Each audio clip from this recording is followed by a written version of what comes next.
It's really common to underestimate the importance of defining your own values, and worse yet, confusing them with principles. And the fact is that if you don't live by your own personal values, your life is gonna be just plain miserable. Welcome back, my body language buddies. My name is Jesus Enrique Rosas. I'm the body language guy, and it would be great if you join us by just liking this video, subscribing, and hitting that bell. Let's get down to it. I have mentioned the importance of values a couple times in my lives, so I decided to make this shorter video so it can be more convenient for you. And the first step is understanding the difference between values and principles, because most of the time you're gonna find them mixed, like they were the same thing. The easiest way to do it is looking at this chart.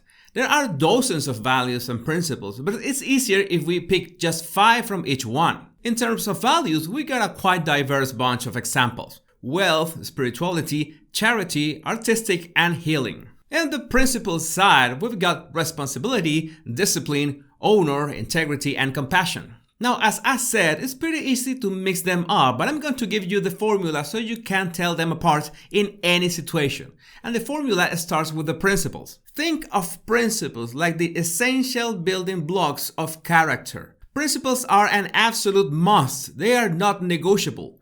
Of course, you can ignore them, but you will pay for it in one way or another in the long run. It's easier to see if we go through the list in this fashion. You cannot afford to be irresponsible, or not being disciplined, or not having honor or integrity, or not being compassionate. Again, you can choose to ignore any principle, but it's going to hurt you and those around you sooner or later. Now, what about values?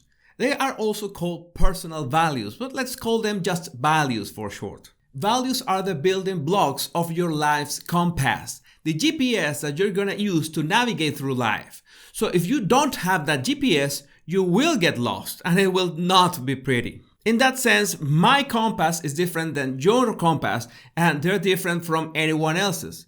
And this is not something that you really choose. This is something that is already inside you, that you can feel in your bones. Now, if values are a GPS, they should be taking us somewhere, right? That somewhere is living a fulfilled life, a life worth living. Let's go through the value list to better illustrate this. There are people that want to get wealthy, others that really want to nurture their spirituality, others that dream of getting involved in charity, people that have a strong artistic drive, and people that want to heal others. Notice that principles were must-dos no matter what, but in values, we can choose the options that better fit our sense of a fulfilled life. Now, the first rule of values is that no value is good or bad in itself. If you have a Wall Street broker who wants to get wealthy, an artist that wants to become a successful painter, or a religious person that wants to become a priest, in essence, none of these paths is better or more virtuous than the other. This is the hardest concept to grasp about values.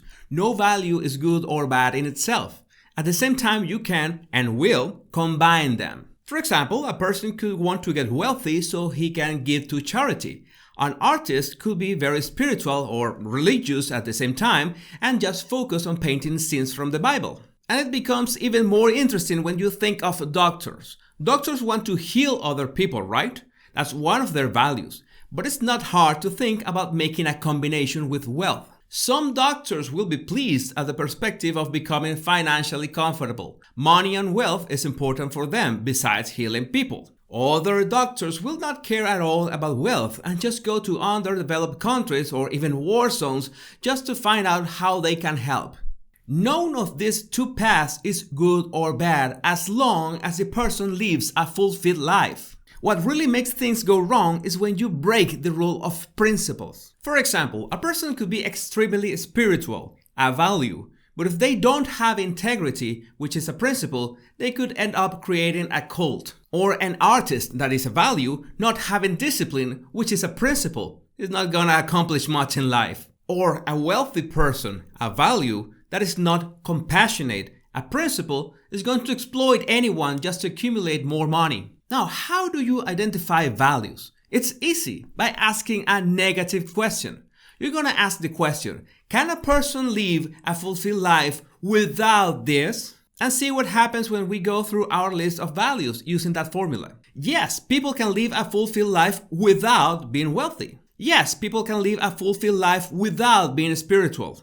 Yes, people can live a fulfilled life without giving to charity. And before you question that last statement, remember the example of the doctor that doesn't care about wealth and just goes headfirst into underdeveloped countries where it's most needed. Maybe he thinks about charity as something too passive and he wants to heal and help people do the hard stuff with his own hands. And yes, people can live a fulfilled life without having any interest in creating art. And finally, people can live a fulfilled life without becoming a doctor or a nurse. So principles are non-negotiable, but values, you can mix and match them, and most important, they could change over time. That's perfectly possible and perfectly normal. Maybe in your 30s you were all about wealth, but in your 50s you're all about spirituality. Again, that's absolutely normal.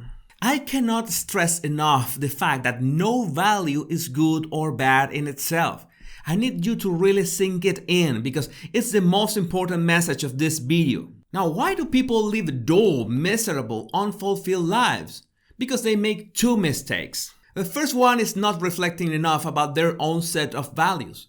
Sadly, this is not taught at a school and most parents don't even know about how important values are. And that is catastrophic because that will inevitably lead to the second mistake, living by values imposed by others. By your family, by your group of friends, by society. And the problem is that certain values have fame of being good or bad. For example, if you want to become wealthy, you're a bad person.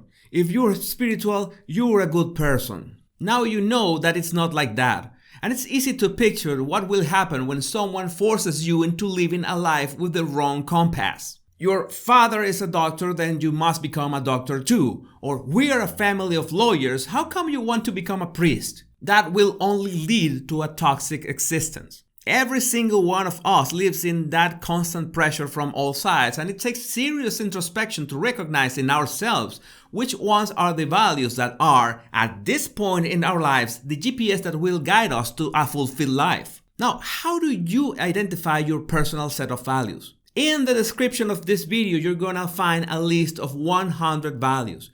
You're going to grab pen and paper and you're going to sort that list into 3 columns. The columns are not important at all, somewhat important, and very important. You're going to go through all 100 values of the list and sort them into those 3 columns. And how important are those values for you? Needless to say, you have to be absolutely honest about this. Nobody has to know your answers. And make sure you're not answering to please anyone or because it's the right thing to do. You really have to be honest with yourself. Now, once you're finished, you're gonna discard the first 2 columns.